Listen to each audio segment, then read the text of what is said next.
ತತ್ಕ್ಷಣ ಮಾನ್ಯ ಸಿದ್ದರಾಮಯ್ಯನವರು ಕ್ಷಮೆನ ಕೇಳಬೇಕು.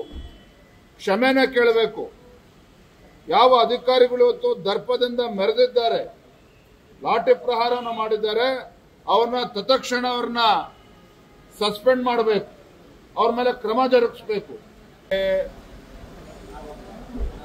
ಏನವರ ಡಿಮಾಂಡ್ ಇದೆ ಸಮಾಜದ ಅಥವಾ ಜಯಮೃತ್ಯುಂಜಯ ಸ್ವಾಮೀಜಿ ಇದ್ರ ಬಗ್ಗೆ ಚರ್ಚೆ ಮಾಡೋಣ ಸಮಗ್ರವಾಗಿ ಅಂತೇಳಿ ಮುಖ್ಯಮಂತ್ರಿಗಳು ಕೂಡ ಸದನದಲ್ಲಿ ಹೇಳಿದ್ದಾರೆ. ಅದು ಒಂದು ಭಾಗ.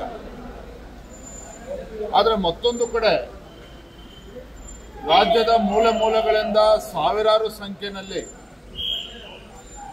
ಆ ಸಮಾಜದ ಮುಖಂಡರು ಕಾರ್ಯಕರ್ತರು ಬಂದು ಹೋರಾಟವನ್ನು ಮಾಡಬೇಕಾದ್ರೆ ಒಂದು ಆಡಳಿತ ಪಕ್ಷದ ನಡವಳಿಕೆ ಹೇಗಿರಬೇಕು, ಸರ್ಕಾರದ ಮುಖ್ಯಮಂತ್ರಿಗಳ ನಡವಳಿಕೆ ಹೇಗಿರಬೇಕು, ಹೋರಾಟವನ್ನು ಹತ್ತಿಕ್ಕತಕ್ಕಂಥ ಕೆಲಸ ಇವತ್ತು ಮುಖ್ಯಮಂತ್ರಿಗಳ ಕುಮ್ಮಕ್ಕಿನಿಂದ ಮೊನ್ನೆ ದಿನ ಏನಾಗಿದೆ, ಲಾಠಿ ಪ್ರಹಾರವನ್ನು ಮಾಡಿ ನೂರಾರು ಜನಕ್ಕೆ ಹೊಡೆದು ಬೆದರಿಕೆ ಆಗ್ತಕ್ಕಂಥ ಷಡ್ಯಂತ್ರ ಕುತಂತ್ರ ಇವತ್ತು ರಾಜ್ಯ ಸರ್ಕಾರದ ಕುಮ್ಮಕ್ಕಿನಿಂದ ಏನಾಗಿದೆ, ಇದು ಅಕ್ಷಮ್ಯ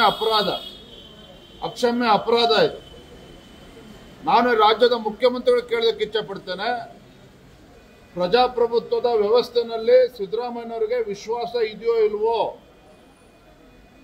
ಇದು ಕೇವಲ ಪಂಚಮಸಾಲಿ ಸಮಾಜ ಅಲ್ಲ, ಎಲ್ಲರೂ ಇವತ್ತು ನಾಡಿನ ಜನತೆ ಇವತ್ತು ಪ್ರಶ್ನೆ ಮಾಡ್ತಾ ಇದ್ದಾರೆ.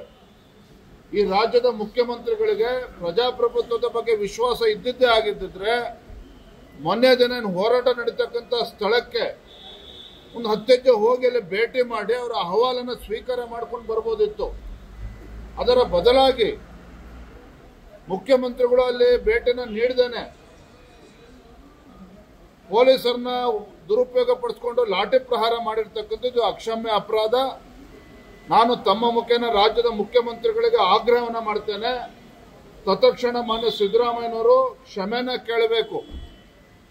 ಕೇಳಬೇಕು. ಯಾವ ಅಧಿಕಾರಿಗಳು ಇವತ್ತು ದರ್ಪದಿಂದ ಮೆರೆದಿದ್ದಾರೆ, ಲಾಠಿ ಪ್ರಹಾರವನ್ನು ಮಾಡಿದ್ದಾರೆ, ಅವ್ರನ್ನ ತತ್ಕ್ಷಣ ಸಸ್ಪೆಂಡ್ ಮಾಡಬೇಕು, ಅವ್ರ ಮೇಲೆ ಕ್ರಮ ಜರುಗಿಸಬೇಕು.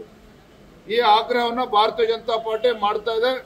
ಇವತ್ತು ಭಾರತೀಯ ಜನತಾ ಪಾರ್ಟಿ ಎಲ್ಲ ನಮ್ಮ ಶಾಸಕರು, ವಿಧಾನಸಭೆ ಮತ್ತು ವಿಧಾನ ಪರಿಷತ್ ಸದಸ್ಯರುಗಳು ಸುವರ್ಣಸೌಧದ ಮುಂದೆ ಬಾಬಾ ಸಾಹೇಬ್ ಅಂಬೇಡ್ಕರ್ ಅವರ ಪ್ರತಿಮೆ ಮುಂದೆ ನಾವು ಧರಣಿ ಮಾಡಿ ತದನಂತರದ ಸದನದಲ್ಲೂ ಕೂಡ ಈ ವಿಚಾರವನ್ನು ಪ್ರಸ್ತಾಪ ಮಾಡ್ತೇವೆ.